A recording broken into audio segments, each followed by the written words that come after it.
High বন্ধুরা, আমার mini blog চ্যানেলে তোমাদের স্বাগত জানাই। আমি আবার চলে এসেছি সেই নেপাল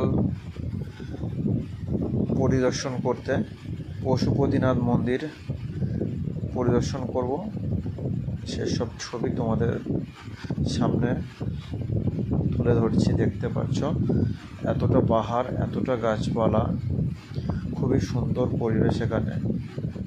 আর এখানে খুবই ঠান্ডা এই মুহূর্তে। দেখতেই পাচ্ছ অনেক মানুষ এখানে এসছে ভ্রমণ করতে। তোমরাও আসো।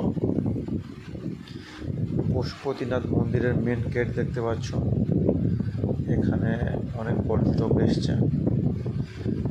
আমার অনেক দিনের ইচ্ছা ছিল আসার জন্য, আর আসা হয়নি।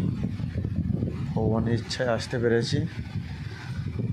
আমরা 6 জন বন্ধু মিলে এসেছিলাম। মন্দিরের ওপর থেকে সারা নিচটা দেখতে খুবই সুন্দর লাগছে। সারা নেপালটাই খুব সুন্দর, খুব সুন্দর জায়গা, খুব সুন্দর গেট। এখানে জলের টেম্পারেচার -3 ডিগ্রি। জল খুবই ঠান্ডা, খুবই ঠান্ডা এখানে। আমার বন্ধু স্নান করছে, আমি ভিডিও বানাচ্ছি, দেখতেই পাচ্ছ।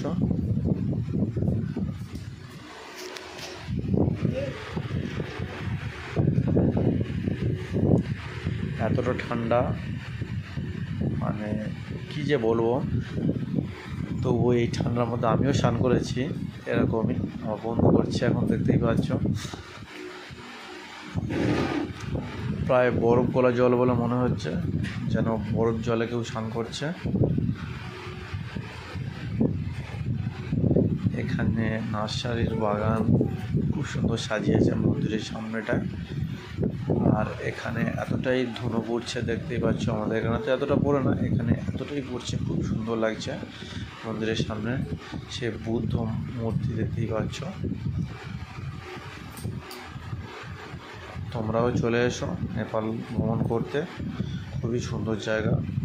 হাতে সময় থাকলে একটু বেশি দিন সময় নিয়ে আসবেন। ঘোরার অনেকই জায়গা আছে এখানে, খাওয়া দাওয়া সবই খুব সুন্দর। হোটেল থাকা ব্যবস্থা খুবই ভালো আছে এখানে, আসতেই পারো।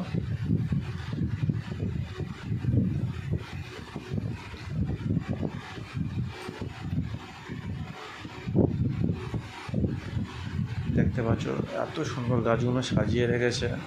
আর এখানে বিল্ডিংগুলোও খুব সুন্দর লাগছে, খুব সুন্দর। মানে ডিজাইন সম্পূর্ণ আলাদা আমাদের ওয়েস্ট বেঙ্গলের থেকে। এখানে খুবই সুন্দর, সম্পূর্ণ আলাদা, দেখতেই পাচ্ছ।